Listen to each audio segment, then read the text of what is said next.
अगर बीच में आए तो सबको यथावत अपने स्थान पर खड़े होकर गुरुदेव का स्वागत करना है आप लोगों को, ठीक है ना? अभी नहीं जब गुरु जी आए आइए से भाव व्यक्त में सभी लोग कीर्तन करते हुए और सतगुरुदेव की जय है।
स्वागत करेंगे, ताली कीजिए, सेवा देते हुए और कहे क्या?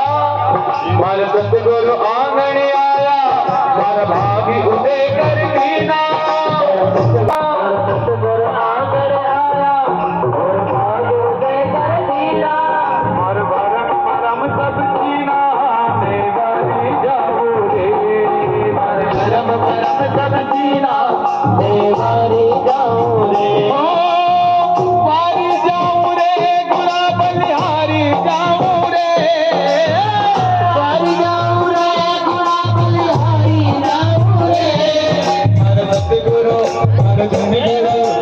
सतगुरु आंगन आया, मैं बारी जाऊं रे। सतगुरु आंगन आया, मैं बारी जाऊं रे।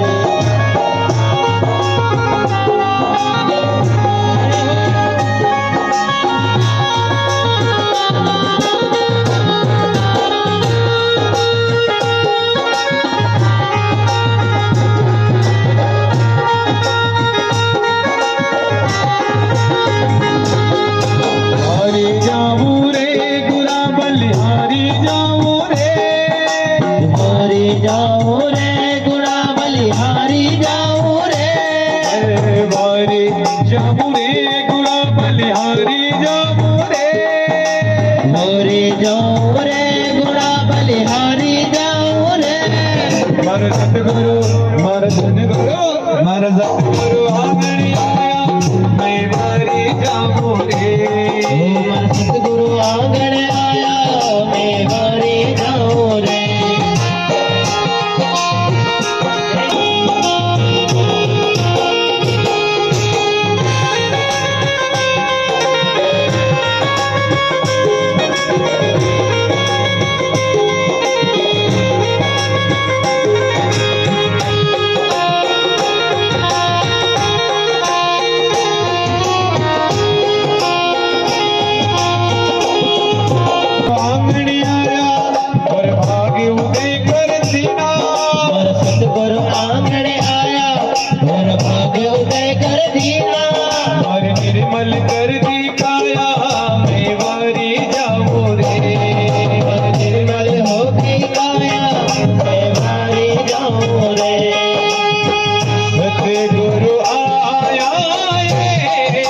भैया सेलानी में तो आंगना सतगुरु आया ये सेलानी में तो आंगना सतगुरु आया रे सेलानी में तो आंगना घणी मन वारी करो कि सतगुरु आया है ओ घणी मन वारी करो कि सतगुरु आया है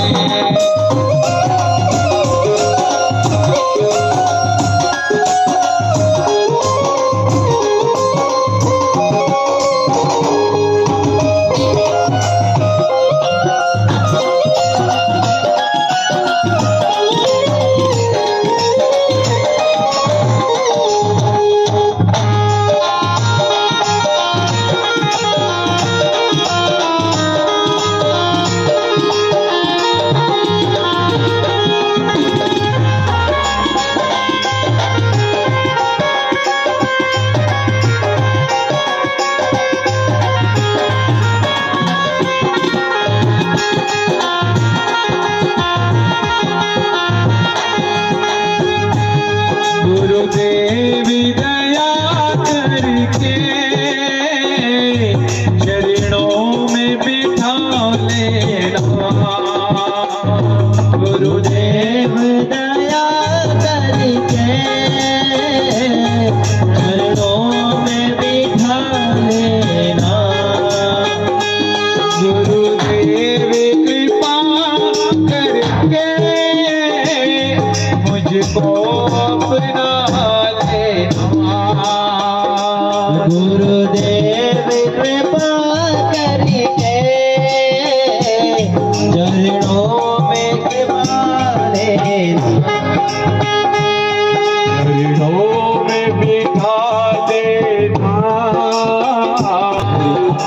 चरणों में बिठा लेना चरणों में बिठा लेना गुरुदेव कृपा करके मुझको अपना लेना गुरुदेव कृपा करके चरणों में बिठा लेना चरणों में बिठा लेना चरणों में बिठा लेना चरणों में बिठा लेना चरणों में बिठा लेना चरणों में बिठा लेना चरणों में बिठा लेना चरणों में बिठा लेना चरणों में बिठा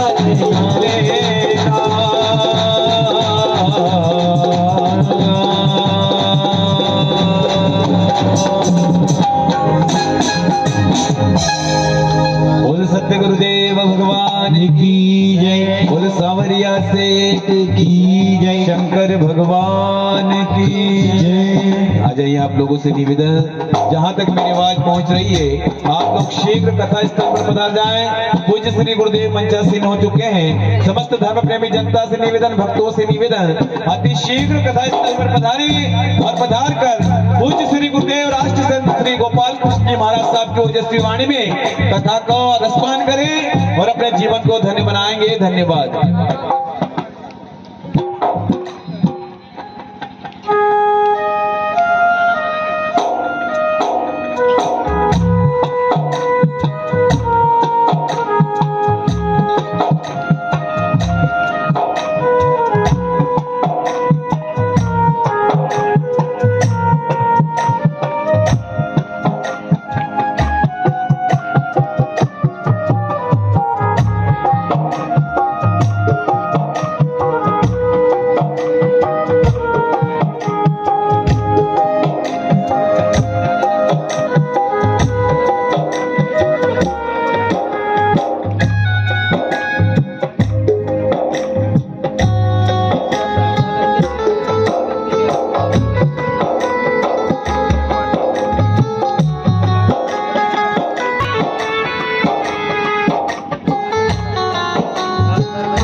साक्षात् पारब्रह्म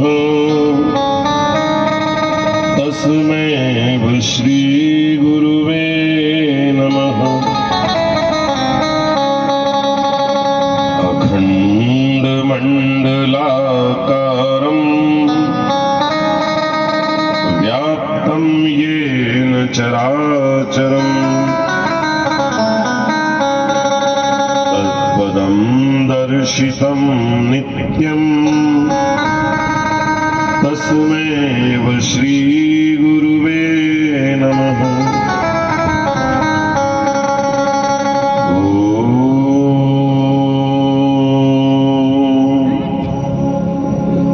वक्रतुण्ड महाकाय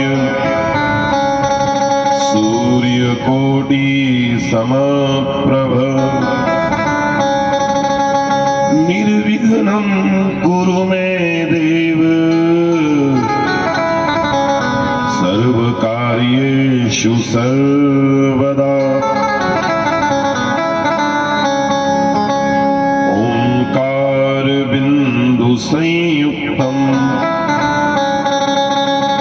नित्यं ध्यायन्ति योगिनः कामदं मोक्षदं चैव ओंकाराय नमो नमः। रत्नाकराधोत्पदाम् हिमालया किरीटिनीम् ब्रह्मराज ऋषिरत्नाढ्याम् वन्दे भारत मातरम्। वसुदेव सुतं देवम् कंसचाणूरमर्दनम् देवकी परमानन्दम् कृष्णं वन्दे जगद्गुरुः। बोलिए श्री कृष्णचंद्र भगवान की जय हो जय हो। बोलिए महाकाल महाराज की जय हो जय हो। बोलिए भारत माता की जय हो जय हो। बोलिए मनकामनेश्वर महादेव की जय हो जय हो। बोलिए श्रीमद्भागवत महापुराण की जय हो जय हो। बोलिए समस्त देवी देवताओं की जय हो जय हो। शिव नमः पार्वती पतये हर हर महादेव हर। परम पूज्य सद्गुरुदेव के श्री चरणों में बार बार वंदन प्रणाम।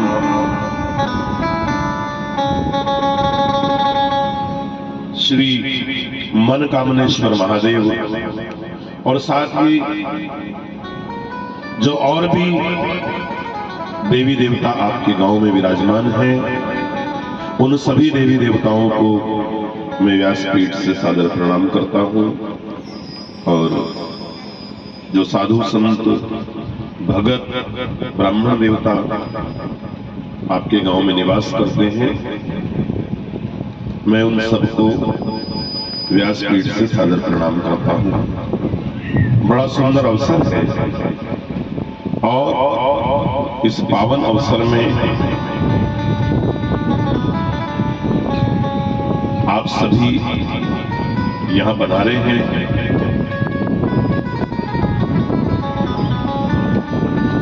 श्रीमद्भागवत कथा का आज दूसरा दिन है और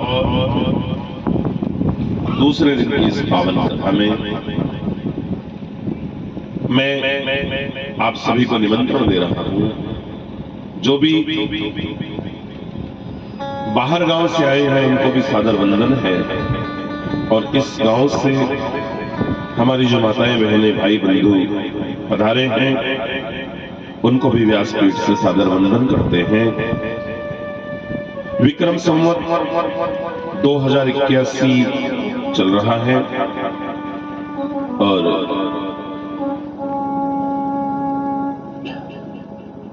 माघ महीने के कृष्ण पक्ष की नवमी तिथि है और ऐसी पावन बेला में आप सभी यहां पधारे हैं। मेरे इष्ट देव भगवान श्री गोविंद की ओर से और कथा के आयोजक श्री राम सेना की ओर से और आज के यजमान की ओर से मैं आप सभी का हार्दिक स्वागत करता हूं, अभिनंदन करता हूं। एक कवि लिखता है कि जिंदगी जब तक रहेगी फुर्सत न मिलेगी काम से, थोड़ा सा समय मिला है तो प्रेम कर लो श्री राम से। फुर्सत कोई मिलती है क्या? आप सोचो कि फुर्सत मड़े में फिर जावा, आप सोचो कि टाइम मिलेगा फिर जाएंगे कथा सुनने। कभी बुखार आता है आपको तो ये सोचकर आता है क्या कि ये फुर्सत में रहेंगे तब इनको आऊंगा? कभी माथा दुखे तो ये सोचकर दुखता है क्या कि ये फुर्सत में रहेंगे कोई काम नहीं रहेगा तब दुखूंगा? सारी पीड़ाएं, सारी समस्या सब आते ही हैं और पीड़ा होती ही है जीवन में। तो उस पीड़ा के निवारण के लिए जो सत्संग है उसके लिए फुर्सत क्यों सोचना कि फुर्सत मिले तब मैं जाऊंगा? जिंदगी जब तक रहेगी फुर्सत न मिलेगी काम से, थोड़ा सा समय मिले, थोड़ा समय मिला। जिंदगी कोई बहुत लंबी थोड़ी है। क्या होता है कोई 100 साल भी जी लिया तो क्या कर लेता है? 15 साल तो बचपन में ही निकल जाते हैं, फिर थोड़ी बहुत समझ शुरू होती है, फिर शादी हो जाती, विवाह हो जाता तो घर की जिम्मेदारियां माथे पर आ जाती है। उस जिम्मेदारी को संभालते संभालते जवानी से कब बुढ़ापे में चले जाते हैं पता ही नहीं चलता। वो तो तब सूझ पड़ती है जब बाल सफेद हो जाते हैं ना, तो पता चलता है कि अरे अपन तो बूढ़े हो गए। आंखों से दिखना कम पड़ जाता है, लेकिन जिम्मेदारियां कम नहीं पड़ती। भले आंखों से दिखना कम पड़ जाता हो, चलने में आफत आती हो, थकान हो जाती हो, लेकिन फिर भी जिम्मेदारियां कम नहीं होती। तो उसी जिम्मेदारी में से समय निकालकर हमको सत्संग भी सुनना है, भगवान की पूजा भी करना है, कथा में भी बैठना है और जो भी हमसे हो सके वो धर्म के लिए, समाज के लिए वो सारे कार्य करना है। आज दूसरे दिन की कथा में मैं आप सभी को निमंत्रण दे रहा हूं। प्रेम से बोलिए श्री कृष्णचंद्र भगवान की जय। आज तो बड़े अच्छे लोग हैं, संख्या कम है तो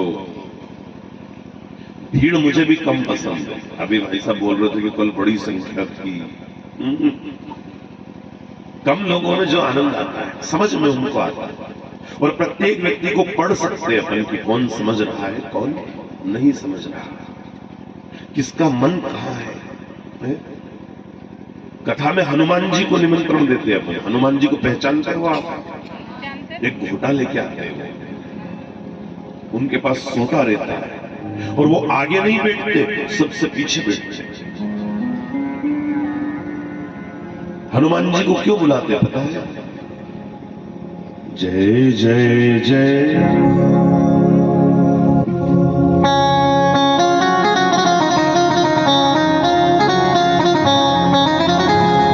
जय जय जय हनुमान गुसाई, कृपा करो गुरुदेव की नाम।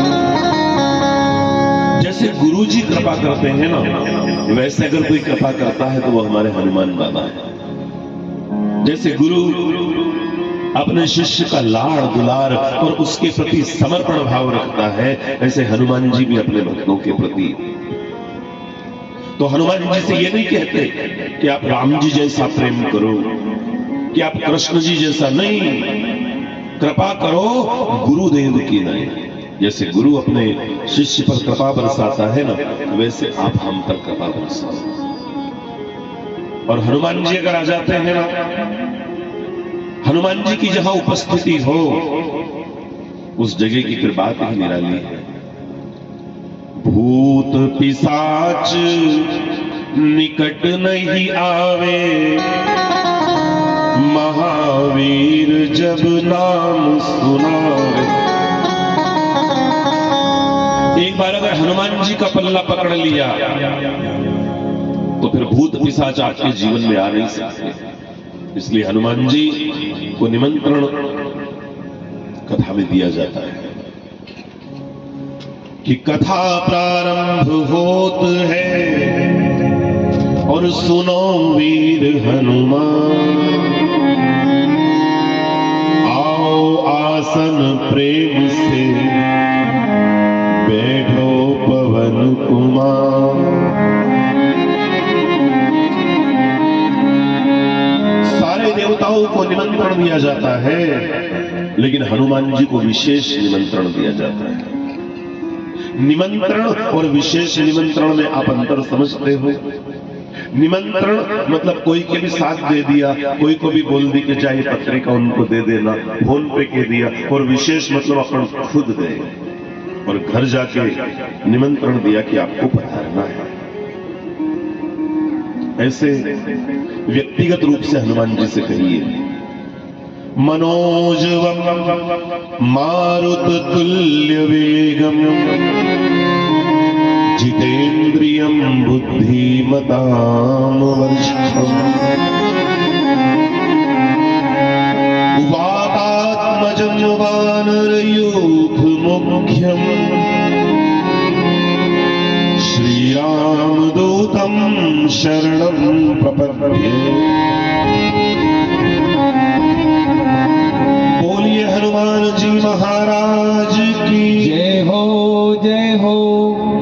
और सारे 88,000 ऋषि सूत जी के पास पहुंचे।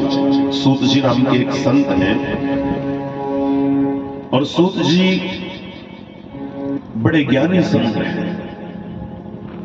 प्रयागराज में माघ महीना चल रहा है और कुंभ का मेला चल रहा है। जैसे मेला प्रयागराज में चल रहा है और वहां पर लोग कथा सुन रहे होंगे, ऐसे ही आप यहां पर हैं।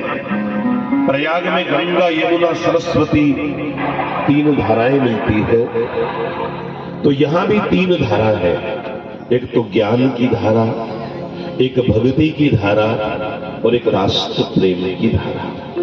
ये 3 धारा यहां भी जुड़ी है। और वहां पर काशी विश्वनाथ का सानिध्य है और यहां पर भी मनकामनेश्वर महादेव का सानिध्य है।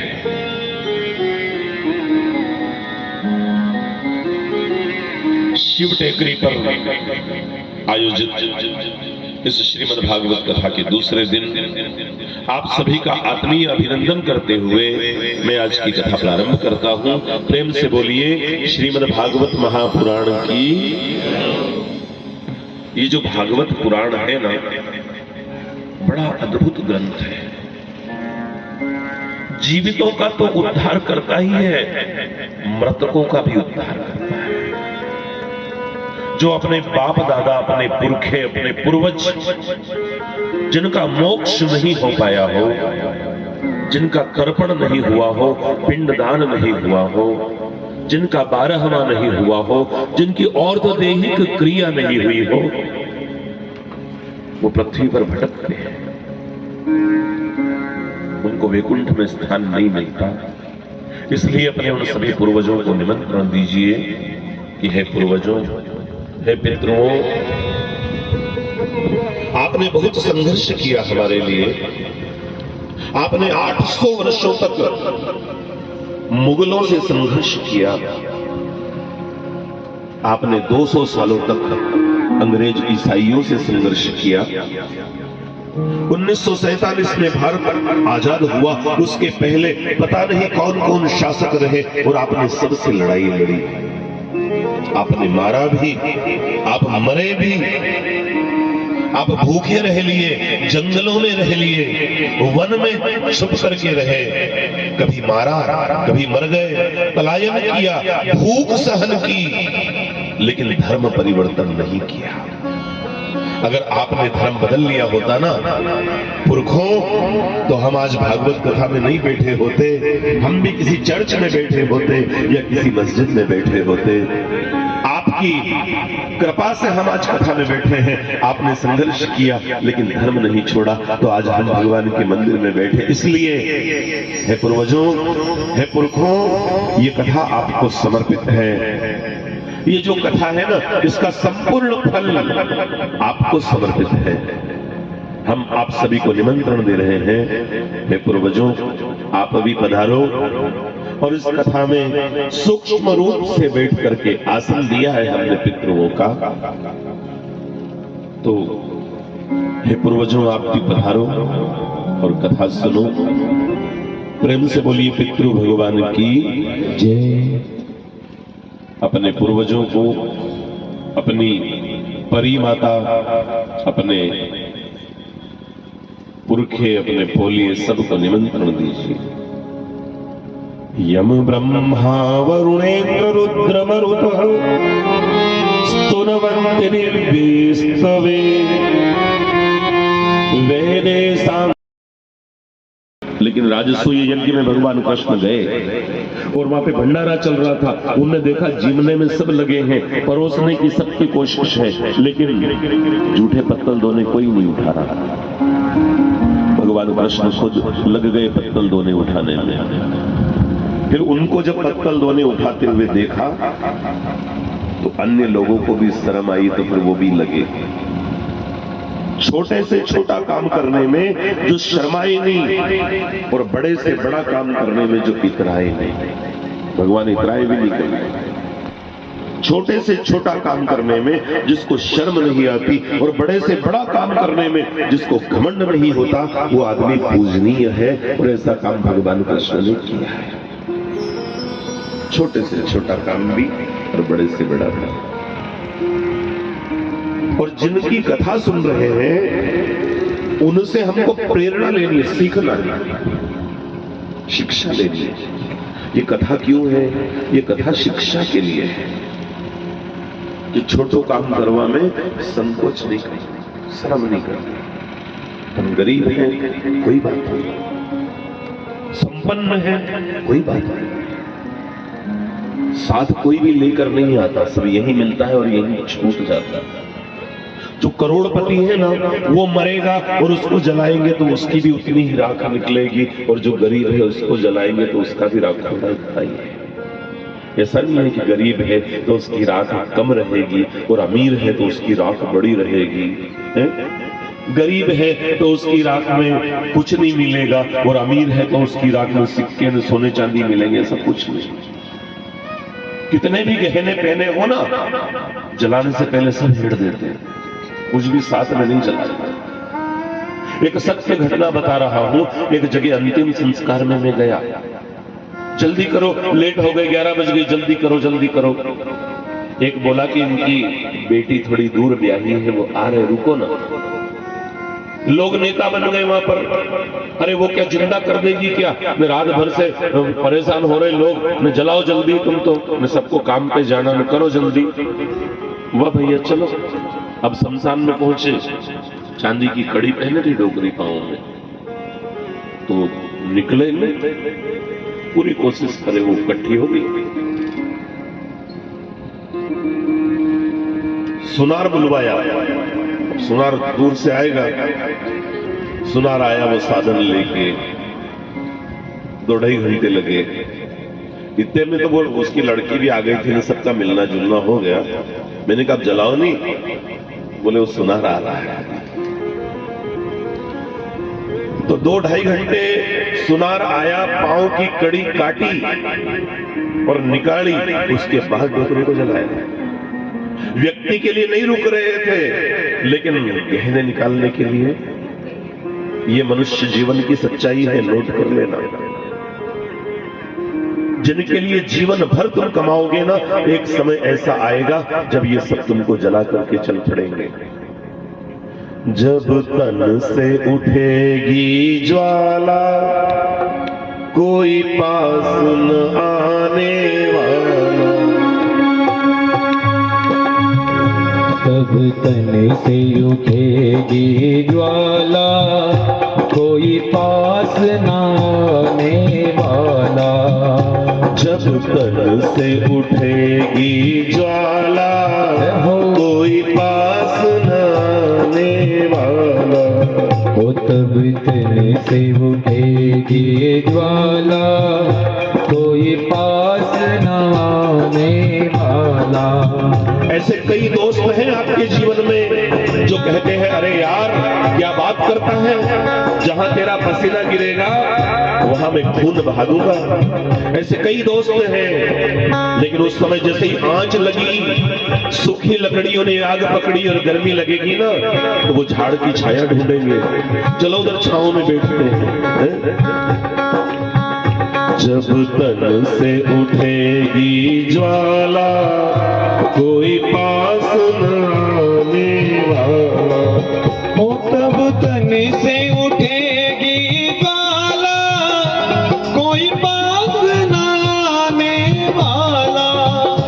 मेरे ज्ञान के दाता गुरुदेव रे, तुम बादल बनकर छा जाना। ओ मेरे ज्ञान के दाता गुरुदेव रे, तुम बादल बनकर छा जाना। जब आए मरण का मौका, कहीं हो ना जाए धोखा। जब आए मरण का मौका, कहीं हो ना जाए धोखा। बड़ा सरल गाता हूँ, आप भी साथ साथ गाइए, आनंद आएगा। जब आए मरण का मौका, कहीं हो ना जाए धोखा। जब आए मरण का मौका, कहीं हो ना जाए धोखा। मेरे ज्ञान के दाता गुरुदेव रे, तुम नौका लेकर आ जाना। ओ मेरे ज्ञान के दाता गुरुदेव रे, तुम नौका लेकर आ जाना।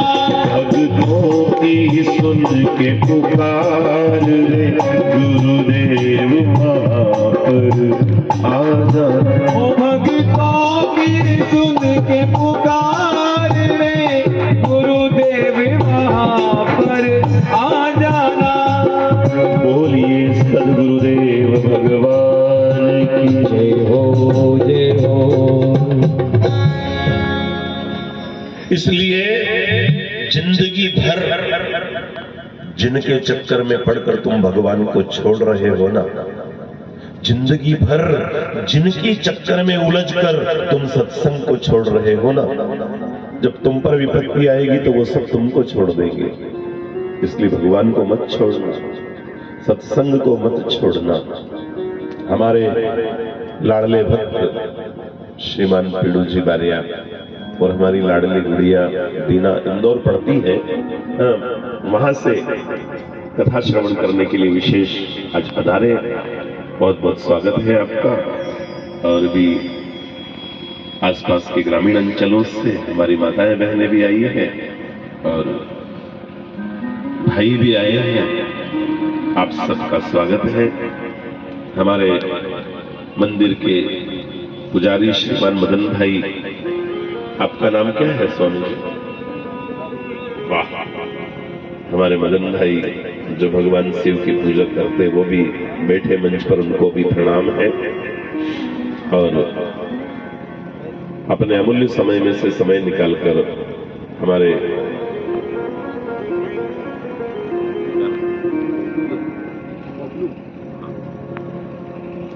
श्रीमान बबलू भाई बड़े अच्छे भजन गायक हैं। हमारे श्रीमान बबलू भाई अपनी मधुर आवाज से सबको आनंदित कर देते हैं, वो भी मंच पर विराजमान है। हमारे आचार्य पंडित अर्पित जोशी जो श्रीमद् भागवत का मूल पाठ कर रहे हैं, सुबह 10 बजे से यहाँ पर पूजन, सारे देवताओं को निमंत्रण दिया है, सबके आसन बने हैं। नवग्रह, षोडश मातृका, 64 योगिनी और सर्वतोभद्र सारे देवता, सारे पितृ, उनके आसन बना करके उनको नाम देकर, स्थान देकर पूजन, रोज अलग अलग पूजन होगा। आज आवाहन हुआ है, फिर पूजन होगा, तर्पण होगा, विसर्जन होगा। और श्रीमान संतोष जी पवार जो आर्गन कि उन्होंने हम सभी को यह अवसर दिया है, ईस्वी सन 2025 के जनवरी माह की 24 तारीख है आज और शुक्रवार का दिन है। ऐसे दोपहरी के समय में आप सब यहां पधारे हैं। आइए भागवत कथा सुन करके अपने जीवन को धन्य बनाते हैं। प्रेम से बोलिए श्रीमद् भागवत पुराण की जय। इतनी जोर से जय बोलने के लिए मैं आपका बहुत बहुत आभारी हूं। बहुत जोर से बोलते हो आप, ऐसा नहीं हो कि कोई सुन ले, धीरे धीरे बोल कोई सुन ना ले। वाह, जोर से बोलो, तो कभी आसपास आवाज चली जाए, लोग आ जाए तो, इसलिए धीरे बोलना चाहिए। हाँ ठीक है, बढ़िया।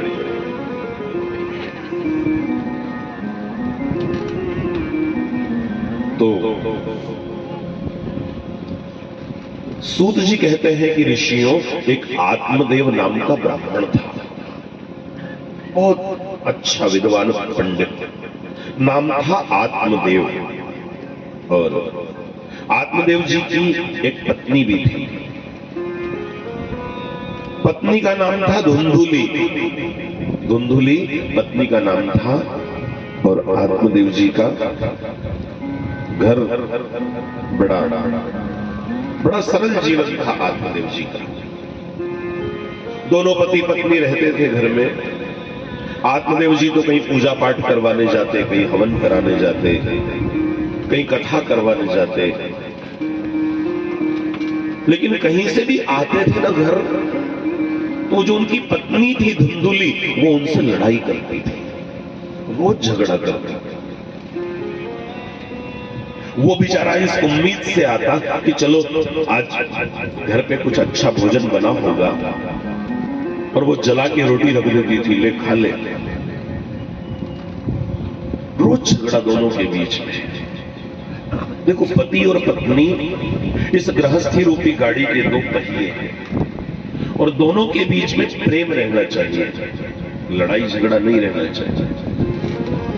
कभी ऐसा कारण बने भी सही लड़ाई झगड़े का, तो एक अगर आग बने तो दूसरा पानी बन जाए, एक अगर अंगारा बने तो एक जल की धारा बन जाए। और हमारे यहां तो ये होता है कि एक अगर आग बनता है तो दूसरा पेट्रोल बन जाता है और बढ़ता है विवाद। वो एक बात बोलेगा तो वो 10 बोलेगी, मैं तेरे से कम पढ़ती हूं क्या? मुझे गालियां नहीं आती क्या? गृहस्थी रूपी गाड़ी के दो पहिए हैं, पति और पत्नी। इसीलिए अपन जोड़े से पूजा करवाते हैं। जोड़े से क्यों करवाते पूजा, आपने कभी सोचा? इसलिए करवाते हैं कि अगर जोड़े से कथा सुनेंगे, जोड़े से पूजा करेंगे, खाली पत्नी अकेली अगर कथा सुनने आई और पत्नी सुन करके ज्ञानी बन करके गई, और पति तो कथा सुना ही नहीं, वो तो 2 सीसी पी के गुलाट खाता हुआ रात को घर आया और दरवाजे पर से गालियां देने लगा। तो जीवन तो वही नरक का नरक रहेगा ना। और अगर पति ने सुन ली कथा और वो ज्ञानी बन गया और वो घर पहुंचा प्रसाद लेकर के और वो घर में से ही गालियां देने लगी, शक्कर नहीं लायो, चाय नहीं लायो, तेल खुद गया, मिर्ची खुद गई, तो वो बापड़ा वही माथा ठोक लेगा। इसलिए दोनों को साथ बिठा करके पूजन क्यों करवाते, दोनों को साथ बिठा कर यज्ञ क्यों करवाते? इसलिए कि दोनों में एक साथ ज्ञान आए, दोनों में एक साथ बुद्धि आए। नहीं तो दोनों में से अगर एक, देखो अपनी कथा तो प्रयोगात्मक है, सुनना समझना। मोटरसाइकिल के 2 पहिए हैं, एक में खूब हवा भर दो, एक पंचर कर दो, तो गाड़ी चले क्या? एक की हवा पूरी निकाल दो, एक में खूब भर दो। बोले नहीं, दोनों के हिस्से की इसी में भर देते हैं। तो ऐसे ही गृहस्थी है, पत्नी भी है, पति भी है। भगवान अवतार लेते हैं, ये आपने सुना होगा। लेकिन एक लाइन और सुनना कि राम जी पैदा तब होते हैं जब कोई दशरथ और कौशल्या बन करके दाम्पत्य जीवन जीता है, या कृष्ण भगवान तब आते हैं जब कोई यशोदा बन करके, नंद बाबा बन करके दाम्पत्य जीवन जीता है। भगवान तब अवतार लेते हैं जब कोई मां और कोई पिता ऐसे जीवन जीता है। शुद्ध विचार, भगवान तो तैयार है आने को, लेकिन अपना घर भी तो वैसा हो, अपना जीवन भी तो वैसा हो। इसलिए कथा क्या सिखाती है? कथा प्रेम करना सिखाती है, कथा लड़ाई झगड़े बंद करना सिखाती है, कथा आपसी विवाद को नष्ट करती है। कथा को ज्ञान गंगा कहा गया है। गंगा समझते हैं ना, नदी। अपने यहां जो नदी है ना, ये नदी निकलती इधर से, नदी के किनारे पे देखना जाके कचरा पड़ा है, थैली पड़ी है? लेकिन जब नदी पूर आती है तो क्या होता है? सब बहकर चला जाता है, जितना भी उसमें कचरा हो, जितना भी उल्टा पुल्टा, सब गया। तो ऐसे ये भी ज्ञान गंगा है और आपके गांव में आई है। आप भी सारा कचरा इसमें बहा देना, जो दिल में कचरा वो भी, दिमाग में कचरा है वो भी, सारे कचरे बहा करके और शुद्ध आनंदमय सात्विक जीवन जीना। इसीलिए ये कथा है, इस कथा का उद्देश्य यही है। तो आत्मदेव ब्राह्मण जो है, आत्मदेव ब्राह्मण बड़ा धार्मिक व्यक्ति है, पूजा पाठ करता है, लेकिन उसकी पत्नी जो है वो बड़ी झगड़ालू महिला है और हमेशा झगड़ा करती रहती है। रोटी एक रखती है, जीवने बैठे तो रोटी एक रखती है और टेंशन अनेक रखती है। तेरी माँ ऐसी, तुम्हारे बाप ने ऐसा बोल दिया, तुम्हारी बहन ऐसी, तुम्हारा भाई ऐसा, वो बापड़ा माथा ठोक लेता है, हमेशा झगड़ा। कथा तो सुन रहे हो लेकिन सार समझना। और सार क्या है?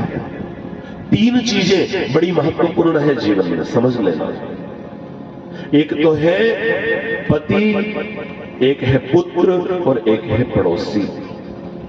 ये 3 चीजें अगर अच्छी मिल जाए तो जीवन जीने का आनंद आता है। पुरुष इसको यूं सुने कि 3 चीजें बड़ी महत्वपूर्ण है। कौन कौन सी? एक तो पत्नी, एक पुत्र और एक पड़ोसी।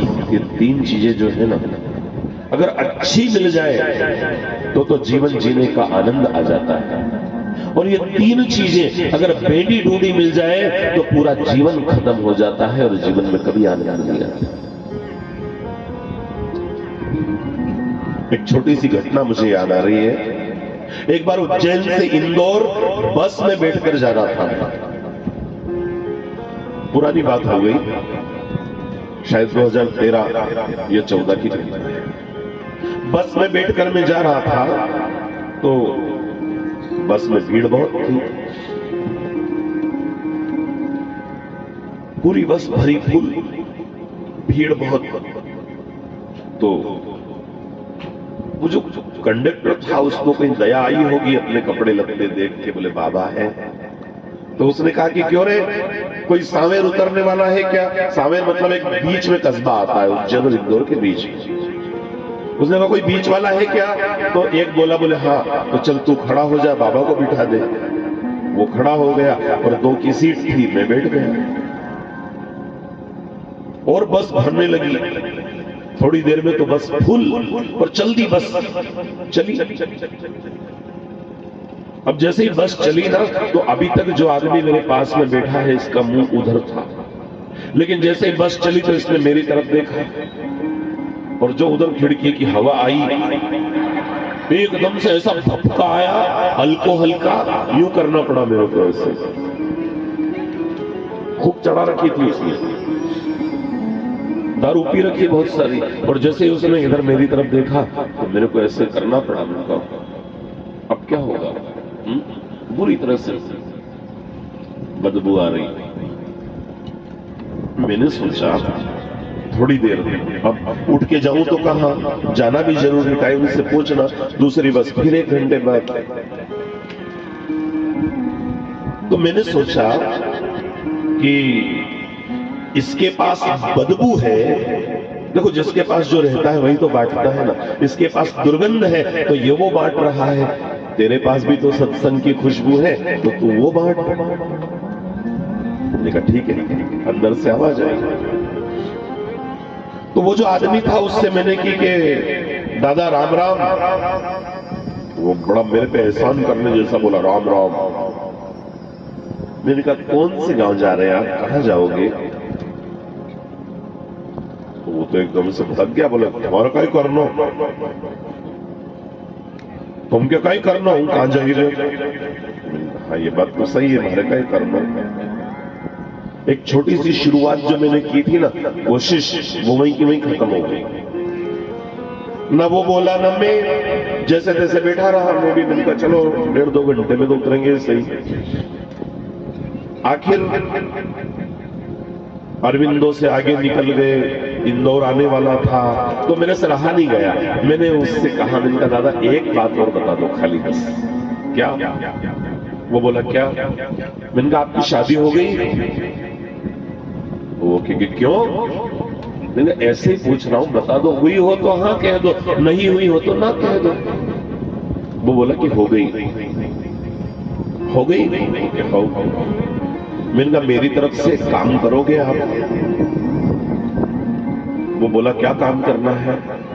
मैंने कहा घर जाना, घरे जाजे ने महाराड़ी से थारी घराड़ी का पद बांधे, प्रणाम करना तेरी पत्नी को, मेरी तरफ से तेरी पत्नी को प्रणाम करना दोनों हाथ से यूं, और बोलना कि एक बाबा मिला था बस में, उसने तेरे को धोख देने का बोला है। वो क्यों? मैंने कहा क्यों रे भाई, उज्जैन से इंदौर के 2 घंटे तेरे साथ बिताने में मेरी हालत खराब हो गई और वो बापड़ी पूरी जिंदगी तेरे साथ बिता रही है, तो वास्तव में वो महिला प्रणाम करने योग्य है कि गजब झेल रही तेरे को। ऐसे आदमी को कोई रखे क्या? शाम होने से पहले चल जाए। लेकिन वो महिला अगर तेरे साथ जी रही है तो वास्तव में वो प्रणाम के योग्य है।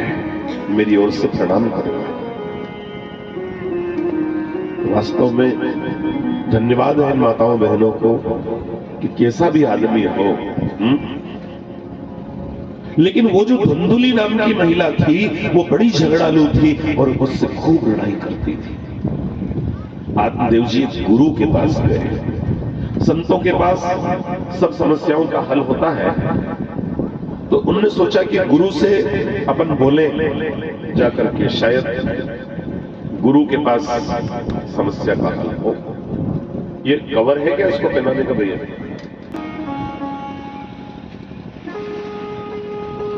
संतों के पास सब समस्या का हल होता ही है, तो उसने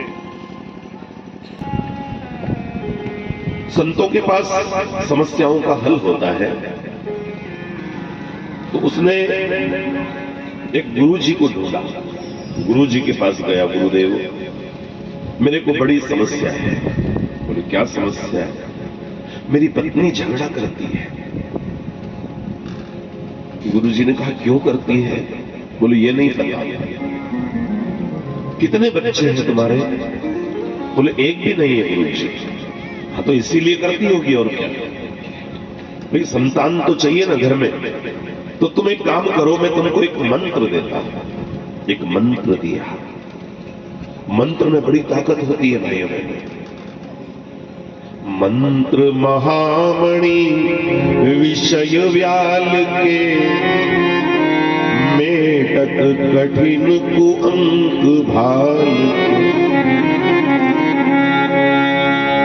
रामायण में तुलसी प्रमाणित करते हैं कि मंत्र जो है वो बड़ा शक्तिशाली होता है। मंत्र में इतनी ताकत है कि कुछ भी हो जाए। मंत्र की ताकत अगर देखनी हो तो कभी बिच्छू कटवाना, बिच्छू काटता हाथ में, और डॉक्टर के पास जाना, या फिर एक बार और कटवा के मंत्र वाले के पास जाना। दोनों में से जल्दी ठीक कौन करता है पता चल जाएगा। मंत्र की ताकत, मंत्र में बड़ी ताकत है। इसलिए मंत्र भाग्य बदल सकता है। अगर भाग्य में लिखा है कि ये नहीं मिलेगा, लेकिन कोई सिद्ध महात्मा मिल गया, कोई गुरु मिल गया और उसने मंत्र दे दिया, और उस मंत्र को अपन ने जपा भी, अपन ने उस मंत्र की साधना भी की, और पूरे नियम अगर रखे तो दुर्लभ से दुर्लभ चीज भी प्राप्त होती है। इसलिए मंत्र में बड़ी शक्ति है। तो उन्होंने मंत्र दिया उनको, ये मंत्र आपको चलता है। एक पीपल का वृक्ष था, उन्होंने बोला जाओ उस पीपल के पेड़ के नीचे बैठो और इस मंत्र का जप करो, तुम्हारी मनोकामना पूरी होगी। आवाज ठीक से आ रही है? समझ में आ रहा है अच्छे से? आगे ठीक चल रहा है? तो प्रेम से बोलिए श्रीमद् भागवत महापुराण की ठीक। सभी लोग जय बोले, मतलब आवाज ठीक से आ रही है। और उस मंत्र के प्रभाव से, उस मंत्र की शक्ति से भगवान स्वयं एक साधु का रूप करके आए और उसको मिले। जो आत्मदेव बैठा है ना उस पीपल के नीचे, एक संत आए, भगवान खुद थे वो, और साधु का रूप धरा, और उससे जाकर के बोले कि आत्मदेव, ये इतनी कठिन तपस्या तुम क्यों कर रहे हो? आत्मदेव बोला, महाराज आप कौन हो? उन्होंने कहा मैं कौन हूं ये छोड़ो, तुम ये बताओ कि इतनी कठिन तपस्या क्यों कर रहे हो? सर्दी गर्मी सह रहे हो, भूख सह रहे हो, क्या कारण है? मांगो, क्या मांगना चाहते हो? जो तुम मांगोगे मैं तुमको दूंगा। कहीं आप स्वयं नारायण भगवान तो नहीं जो मुझे दर्शन देने आए? जो बुजुर्ग साधु बाबा थे उन्होंने कि तुमको क्या चाहिए वो मांगो, मैं जो हूं रहने दो। उसने कहा मैं जो मांगूंगा दोगे? बोले हाँ, एक वरदान तुमको प्राप्त होगा, तुम जो मांगना चाहो मांगो। ऐसा प्रसंग आता है श्रीमद् भागवत में। उन्होंने कहा एक वरदान मैं तुम्हें दूंगा, जो मांगना चाहते मांग लो। आत्मदेव जी ने कहा भगवान मुझे बेटा चाहिए, मुझे एक बेटा दे दो। भगवान हंस दिए। उन्होंने कहा मैंने बोला जो चाहो वो ले लो। अगर समझदार होता तो बोलता कि भगवान आप खुद पधारे हो तो मुझे दर्शन दो, आपका आशीर्वाद मिले, मेरा मन संसार से हट जाए। लेकिन नहीं, उसने बेटा मांगा। भगवान बोले बेटा मिलने के बाद तुम खुश हो जाओगे, सुखी हो जाओगे। तुमको पक्का पता है कि बेटा मिलेगा, फिर कोई दिक्कत नहीं आएगी जीवन में। नहीं तो कई लोग ऐसे मैंने देखे हैं कि जिनके 1000 मान गुण का बेटा है और वो पड़े हैं अनाथ आश्रम में। मैंने ऐसे लोग भी देखे हैं जिनका बेटा है, बहू है, लेकिन फिर भी हाथ से रोटी बना के खा रहे क्योंकि बेटे बहू ने निकाल दिया। दो भाई थे, बाप बड़ा खुश होता था। दोनों भाई लड़ते थे, ये मेरे पापा है, वो कहता मेरे पापा है। दोनों भाई लड़ते थे, बाप बड़ा खुश होता, मेरे दो बेटे, दोनों की शादी हो गई, नौकरी लग गई, बहुएं आ गई। अब दोनों तो दूर दूर चले गए, बाप अकेला घर पे। तो गांव के लोगों ने कहा क्यों रे, आखिर तुम्हारा बाप है, इसको साथ रखो। तो बड़े की जो बीवी थी उसने आंखें निकाल ली, ओए हाँ मत कर लेना तू, लाड़ तो छोटे के ज्यादा, धन तो सब छोटा के खबड़ी, मैं कपड़ा हूं दूंगा, ये रखेगा छोटा। गांव में पंचायत बैठी, तुम्हारा बाप है, इसने बुढ़ापे में तुमको इतना बड़ा किया, नौकरी लगाई, रखो ना इसको साथ में। छोटे ने अपनी पत्नी की तरफ देखा तो उसने भी बड़ी बड़ी आंखें निकाल दी। मोटो वो है नहीं तो उसका पहले कर्तव्य बनता है बड़े का, ने अच्छी अच्छी खेती तो सब बड़े के नाम की, ने हमारे हल्के खेत दे दिए, ने अब अवेरे हम नहीं। बड़ा भी कुछ नहीं बोले, औरत से डरे, छोटा भी कुछ नहीं बोले। गांव के लोगों ने कहा क्यों रे, कौन इसको कौन रखेगा?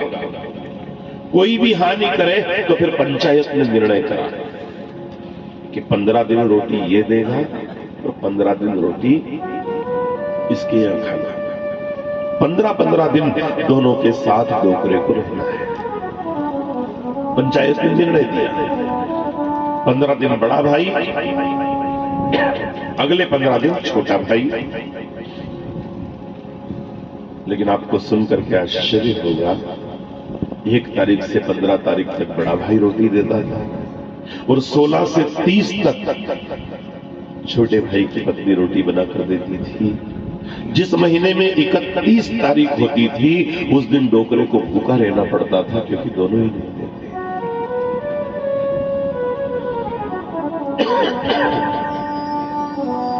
उछलता था पहले मेरे बेटे, और वो दोनों कहते थे ये मेरे पापा है, मैं बैठूंगा गोदी में। वो बोलता मेरे पापा है, मैं बैठूंगा गोदी में। अब दोनों बोलते हैं तेरे पापा है तू अवेयर, तो वो बोलता है तेरे पापा है तू संभाल। बुढ़ापा बिगड़ गया। कथा तो सुन रहे हो, समझना।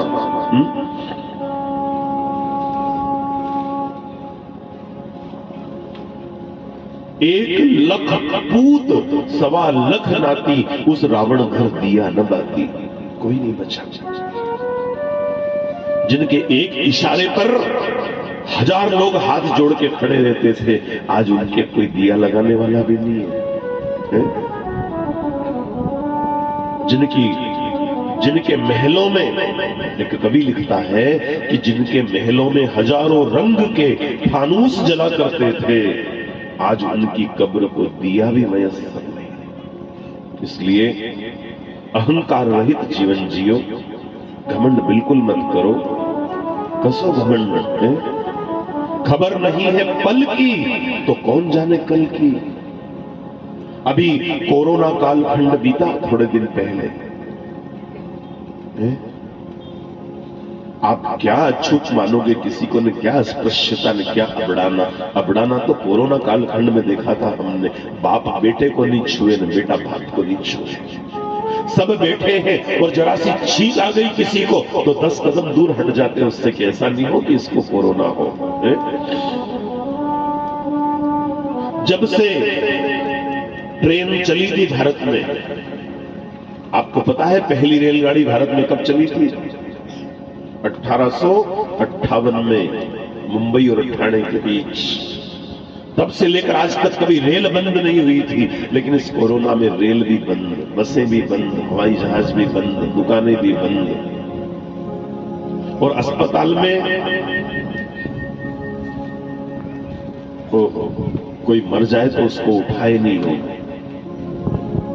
एक वीडियो उस समय में आया था तो एक व्यक्ति मर गया तो उसको जेसीबी की वो जो अगले वाला हिस्सा रहता है ना चौड़ा, जेसीबी में 2 हिस्से रहते, एक तो वो सूंड जैसा, एक वो चौड़ा वाला। तो उसको खाटले पे से जो डंडे के द्वारा उसमें चौड़े वाले में डाल दिया, लकड़ी का ढेर कर दिया, वो जेसीबी से ले जाकर उसको पटक दिया लकड़ी में, दूर से आग। ऐसा समय निकला, उस समय में हम लोग नहीं गए, अपन बचे रहे। तो ये भगवान को धन्यवाद देने की पर्याप्त वजह है कि भगवान आपने हमको बचाया है।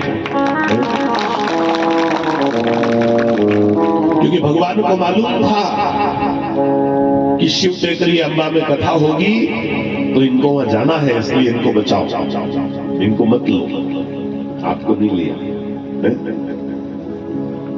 उज्जैन में एक हॉस्पिटल है अपोलो, वहां की एक घटना है। हमारे एक मित्र हैं गुप्ता जी, उनको भी कोविड हो गया था, तो अपोलो में भर्ती हो गए।